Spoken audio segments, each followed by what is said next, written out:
the day before we were starting a new show, and I was thinking, oh, thank God, this is going to be over soon. And I get this script, and they're like 5 characters. One of the producers who was still there, and I said, I can't do this. A single word, shouted by a stranger across a crowded airport terminal, can still stop Brent Spiner in his tracks.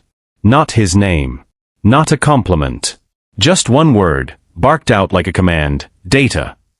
At 77 years old, decades removed from the bridge of the Enterprise, that word follows him into restaurants, grocery stores, and sidewalks in cities he's never visited before. It is the strange inheritance of playing an android so precisely, so completely, that millions of people stopped seeing the actor underneath the performance. And according to Spiner himself, that quiet erasure, not the hours in a makeup chair, not the punishing schedule, was the real wound left behind by nearly 4 decades of playing data. To understand why that single shouted word carries so much weight, you have to go back to a young actor who never wanted to be a science fiction icon in the first place. Brent Spiner did not grow up dreaming of starships. He wasn't chasing a role in a beloved franchise when he walked into the audition room for a new Star Trek spin-off in 1987. He was a working actor, the kind who had spent years bouncing between Broadway and off-Broadway stages, taking whatever paid the bills, including, by his own account, driving a cab through New York City during the leaner stretches of his career. When the audition for a new series called Star Trek: The Next Generation came along, Spiner had genuine doubts it would last beyond a season or 2. He took the job because it was work, not because he believed he was stepping into television history. The casting process itself was far closer than most fans realize, filled with alternate paths that would have completely changed the show. Internal studio discussions from that period reportedly weighed Wesley Snipes for the role that eventually went to LeVar Burton, and considered Yaphet Kotto for the captain's chair that ultimately belonged to Patrick Stewart. For the role of Data specifically, producers were comparing Spiner against several other actors, including one named Eric Meniuk, who came close enough to landing the part that he was later given a recurring role on the show as a consolation prize. Also in the mix was Kevin Peter Hall, the towering actor already known for physically embodying the creature in that year's Predator. Hall didn't land the role, though producers liked him enough to bring him back later for a guest appearance. He passed away in 1991, a quiet footnote to a casting process that could have unfolded in an entirely different direction. Spiner got the part, and the character built around him borrowed conceptual inspiration from an unexpected source: the calm synthetic bishop from the film Aliens, a machine designed to reassure the people around it instead of threatening them. Nobody involved, least of all Spiner, seemed to grasp what they were actually building. What looked like a supporting role on a reboot nobody was confident would survive turned into one of the most demanding regular jobs on television, and the demand started long before a single line of dialogue was ever filmed. Every day required nearly 90 minutes of transformation. Early tests reportedly experimented with pinker, more human tones before settling on the pale, gold-leaning skin and chartreuse eyes that became instantly recognizable. Getting there meant sitting still through a beige foundation, careful layers of pale and gold powder, a wig, precisely applied sideburns, and finally the piece Spiner has said he dreaded most: the yellow contact lenses. He has described the entire process bluntly, and singled out those lenses as the worst part of it.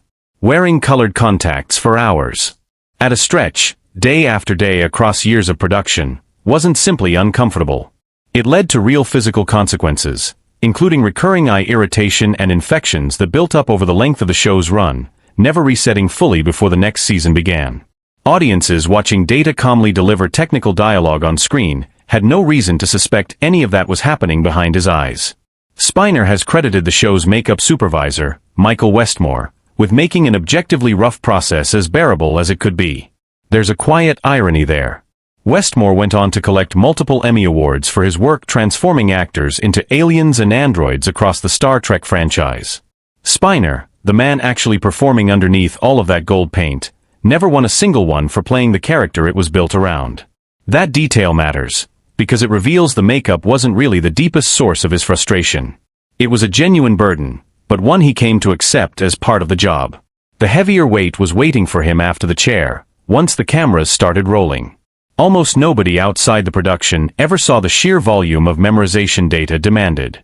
During the show's early seasons, the cast worked through roughly 26 episodes a year, a brutal pace by any modern standard, and Data consistently carried some of the densest, most technical dialogue on the entire series.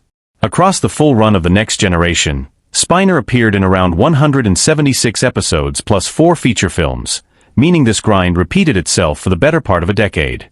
Data's lines weren't just long, they were dense with invented scientific terminology and exposition, lacking the natural rhythm of ordinary conversation that makes dialogue easier to absorb. Spiner has spoken about coming home after 16-hour shooting days and, instead of collapsing into bed, opening the next day's script with his stomach in knots. He set himself an unforgiving personal rule. He would not allow himself to sleep until he could recite the entire next day's dialogue from memory, start to finish, without a single mistake. By his own admission, that rule cost him sleep more nights than he can count, a bargain with himself he now recognizes wasn't particularly healthy. The pressure eventually became visible enough that producers began restructuring how episodes were built, spreading heavy dialogue loads across different characters instead of stacking everything onto Spiner week after week. But that shift came only after he'd already spent a full season or more running on almost no margin for error. One week in particular tested him more than any other. He'd just finished an exhausting stretch carrying an entire episode largely on his own, and was relieved to see the next script would finally center on someone else.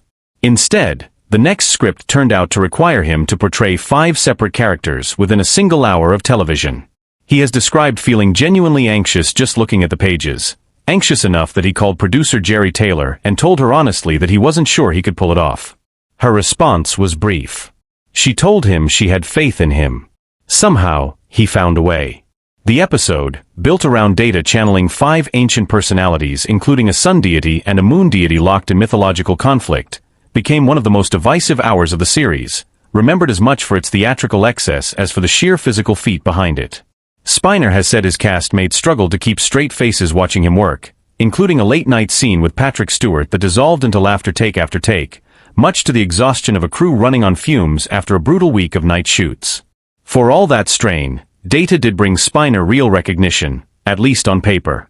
He earned a Saturn Award for his performance in Star Trek: First Contact, and around the same period picked up a nomination for an entirely different role in Independence Day. But across the entire run of the show and its films, despite playing not just Data but also his cruel android brother Lore, his creator Dr. Noonien Sung, and the prototype android B4, Spiner was never nominated for a single Emmy. Patrick Stewart later called that outcome a genuine injustice in his own memoir, praising Spiner's range as staggering. The absence stung, not because Spiner needed the trophy, but because it confirmed something quieter and more painful. However brilliant his work became, it never opened the door to being seen as anyone else.